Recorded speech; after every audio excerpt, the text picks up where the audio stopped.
വിശദമായ റിപ്പോർട്ടുകൾ പരിശോധിക്കാം. ആദ്യം കേന്ദ്രമന്ത്രി പദവികളിൽ കടുപ്പിച്ച് TDP. 6 കേന്ദ്രമന്ത്രി പദവികൾ വേണമെന്ന ആവശ്യം.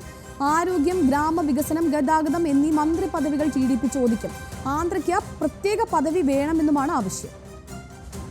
കൂടുതൽ വിവരങ്ങളുമായി ഡൽഹിയിൽ നിന്ന് രുചീഷ് രവീന്ദ്രൻ ചേരുന്നുണ്ട്. രുചീഷ്, ഇപ്പോഴുന്നയിക്കുന്ന ഈ മന്ത്രി പദവികൾ TDP ചോദിക്കുമെന്ന് പറയുന്നു. ഈ പദവികളെല്ലാം തന്നെ കിട്ടാൻ സാധ്യതയുണ്ടോ? ഒപ്പം തന്നെ ആന്ധ്രയ്ക്ക് പ്രത്യേക പദവി വേണമെന്നുള്ള ആവശ്യം അത് മുന്നോട്ട് കൊണ്ടുവരാനുള്ള ഒരു സാധ്യത എത്രത്തോളമാണ്?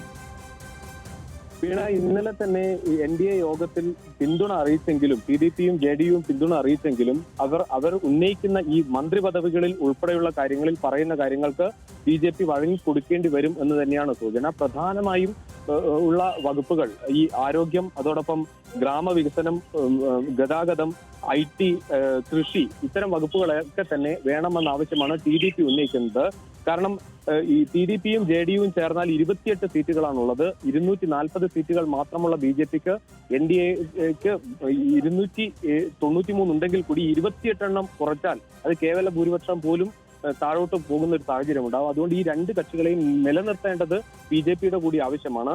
ആ സാഹചര്യം കൂടി മുതലെടുക്കുകയാണ് TDP. കൃത്യമായി തന്നെ 6 കേന്ദ്രമന്ത്രിസ്ഥാനം, അതിൽ 3 എണ്ണം എങ്കിലും ക്യാബിനറ്റ് മന്ത്രിസ്ഥാനം വേണമെന്ന ആവശ്യം TDP ഉറച്ചു നിൽക്കുന്നു. അതിന് ഏകദേശമെങ്കിലും ചില വകുപ്പുകളെങ്കിലും മാറിയാലും ഒരു നിലയ്ക്ക് അത് അനുവദിച്ചു കൊടുക്കേണ്ട സാഹചര്യമാണ് നിലവിലുള്ളത്. JDUവും 3 ക്യാബിനറ്റ് മന്ത്രിസ്ഥാനം ആവശ്യപ്പെടുന്നുണ്ട്. ഏറ്റവും പ്രധാനപ്പെട്ട കാര്യം, നമുക്ക് അറിയാം, തെലങ്കാന സംസ്ഥാനം രൂപീകരിക്കപ്പെട്ടതിന് ശേഷം ആന്ധ്രാപ്രദേശിന് കാര്യമായി പല തരത്തിലും വികസന പ്രവർത്തനങ്ങൾ ഇല്ലാത്ത ഒരു ഭൂഭാഗമായി അത് മാറിയിരിക്കുന്ന ഒരു സാഹചര്യം ഉണ്ടായിരുന്നു. അതിനെ തിരിച്ചു കൊണ്ടുവരാനുള്ള ഒരു പദ്ധതിയാണ് ചന്ദ്രബാബു നായിഡുവിന്റെ എല്ലാ തെരഞ്ഞെടുപ്പ് റാലികളിലും പറഞ്ഞുകൊണ്ടിരിക്കുന്നത്. അതുകൊണ്ട് തന്നെ സംസ്ഥാനത്തേക്ക് കൂടുതൽ പണമൊഴുക്കാനുള്ള വകുപ്പുകളെല്ലാം തന്നെ വേണം എന്ന പിടിവാശിയിൽ തന്നെയാണ് ചന്ദ്രബാബു നായിഡു ഉള്ളത്. സംസ്ഥാന നിയമസഭയിലും 135ഓളം സീറ്റുകൾ ജയിച്ച് അധികാരത്തിലേക്ക് വന്ന സാഹചര്യത്തിൽ ഈ വകുപ്പുകൾ തന്റെ പാർട്ടിക്ക് വേണമെന്ന കാര്യത്തിൽ ഉറച്ചു നിൽക്കുകയാണ് TDP. ഇനി അടുത്ത മണിക്കൂറുകളിലെല്ലാം തന്നെ വകുപ്പുകൾ സംബന്ധിച്ച ചർച്ചകൾ NDAക്കുള്ളിൽ വളരെ പ്രധാനവുമാണ്. കാരണം 8-ാം തീയതി സത്യപ്രതിജ്ഞ ചെയ്ത് അധികാരം ഏൽക്കുമ്പോൾ തന്നെ ഈ വകുപ്പുകളിൽ തീരുമാനമാക്കേണ്ടതുണ്ട്. ഇപ്പോൾ JP നദ്ദയുടെ വീട്ടിൽ പ്രധാനപ്പെട്ട BJP നേതാക്കളുടെ യോഗം നടക്കുമ്പോഴും ഇതുകൂടി അതിന് ഒരു ഭാഗമായി BJPക്കുള്ളിൽ ചർച്ചയാണ്. രാജ്നാഥ് സിംഗിനെയും അമിത്ഷായെയുമാണ് ഘടകകക്ഷികളുമായി സംസാരിക്കാൻ വേണ്ടി ഇപ്പോൾ നിയോഗിച്ചിരിക്കുന്നത്.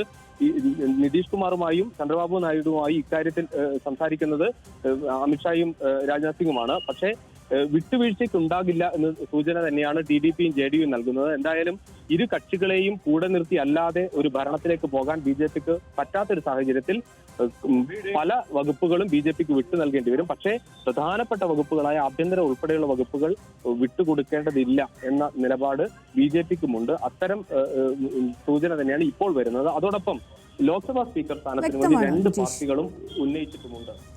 എന്തായാലും 6 കേന്ദ്രമന്ത്രി പദവികൾ വേണമെന്നുള്ള ആവശ്യത്തിലാണ് ഇപ്പോൾ TDP ഉള്ളത്. ആരോഗ്യം, ഗ്രാമവികസനം, ഗതാഗതം എന്നീ മന്ത്രി പദവികൾ TDP ചോദിച്ചു മേടിക്കും. ആന്ധ്രയ്ക്ക് പ്രത്യേക പദവി വേണമെന്നും ആവശ്യം ഉന്നയിക്കുന്നുണ്ട്. കൂടുതൽ വിവരങ്ങൾ നൽകുകയാണ് രുചീഷ് രവീന്ദ്രൻ.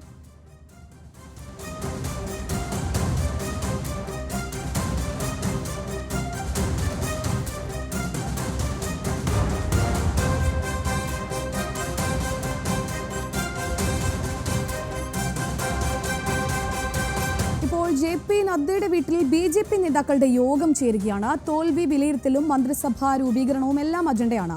ഉത്തർപ്രദേശ് മുഖ്യമന്ത്രി യോഗി ആദിത്യനാഥിനെയും ഡൽഹിയിലേക്ക് വിളിപ്പിച്ചിട്ടുണ്ട്. കൂടുതൽ വിവരങ്ങളുമായി രുചീഷ് രവീന്ദ്രൻ തുടരുന്നുണ്ട്. രുചീഷ്, ഇന്നത്തെ ഈ JP നദ്ദയുടെ വീട്ടിൽ ചേരുന്ന യോഗത്തിന്റെ പ്രധാനപ്പെട്ട അജണ്ടകൾ എന്തൊക്കെയാണ്? ആരൊക്കെയാണ് ഈ യോഗത്തിൽ പങ്കെടുക്കുന്നത്? വീണ, ഇപ്പോൾ ഈ പ്രധാന BJP നേതാക്കളായിട്ടുള്ള അമിത്ഷായും രാജ്നാഥ് സിംഗും, അതോടൊപ്പം ദേശീയ അധ്യക്ഷൻ JP നദ്ദയും മറ്റ് പ്രധാനപ്പെട്ട സംസ്ഥാനങ്ങളിലെ നേതാക്കളുമെല്ലാം തന്നെ ഈ JP നദ്ദയുടെ വീട്ടിൽ നടക്കുന്ന ഈ യോഗത്തിൽ ഇപ്പോൾ പങ്കെടുക്കുന്നുണ്ട്. ഏറ്റവും പ്രധാനപ്പെട്ട കാര്യം, ഇന്ന് വൈകിട്ട് 6 മണിക്ക് BJPയുടെ മുഴുവൻ അംഗങ്ങളും ഡൽഹിയിൽ എത്തണമെന്ന് നിർദ്ദേശിച്ചിട്ടുണ്ട്. ഈ 6 മണിക്ക് ഇന്ന് BJP അംഗങ്ങളുടെ യോഗത്തിന് ശേഷം നാളെ NDA അംഗങ്ങളുടെ യോഗം എല്ലാവരെയും വിളിച്ചു കൂട്ടിയുള്ള യോഗത്തിലേക്ക് പോകണം.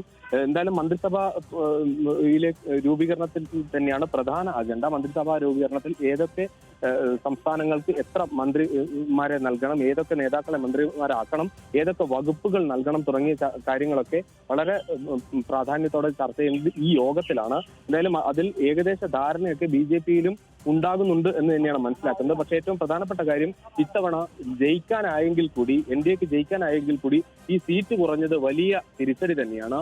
ഇന്ത്യ സഖ്യം ഒരു ഭാഗത്ത് വിജയിച്ച വലിയ തരത്തിൽ മുന്നേറ്റമുണ്ടാക്കിയ സാഹചര്യത്തിൽ അവർ ആഘോഷിക്കുമ്പോഴും ഭരണം കിട്ടിയ BJP-ക്ക് അത്തരത്തിലൊരു ആഘോഷം ഇല്ലാത്ത സാഹചര്യമാണ് നമ്മൾ കഴിഞ്ഞ ദിവസങ്ങളിലെല്ലാം കണ്ടത്.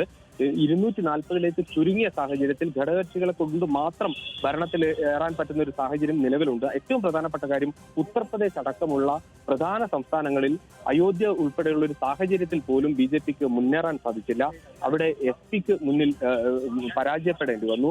അയോധ്യ ഉൾപ്പെടുന്ന ഫൈസാബാദിൽ തോറ്റു.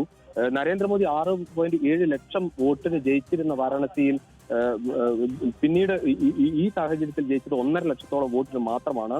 അങ്ങനെ പല സമയത്തും നരേന്ദ്രമോദി പിന്നിലാകുന്ന സാഹചര്യമുണ്ടായി. ഇങ്ങനെ സംഘടനാപരമായി BJP-ക്ക് പല വീഴ്ചകളും ഉണ്ടായ ഒരു സാഹചര്യം ഈ തെരഞ്ഞെടുപ്പിൽ കണ്ടു.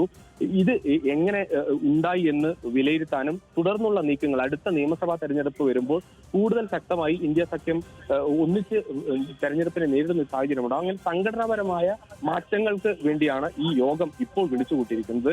ഏറ്റവും പ്രധാനം ഇപ്പോൾ യോഗത്തിന് അധ്യക്ഷനായിരിക്കുന്ന എത്ര കാലം എന്തായാലും തോൽവി വിലയിരുത്തലും മന്ത്രിസഭാ രൂപീകരണവും എല്ലാം അജണ്ടയാക്കിക്കൊണ്ട് ഇപ്പോൾ JP നദ്ദയുടെ വീട്ടിൽ BJP നേതാക്കളുടെ യോഗം ചേരുകയാണ്.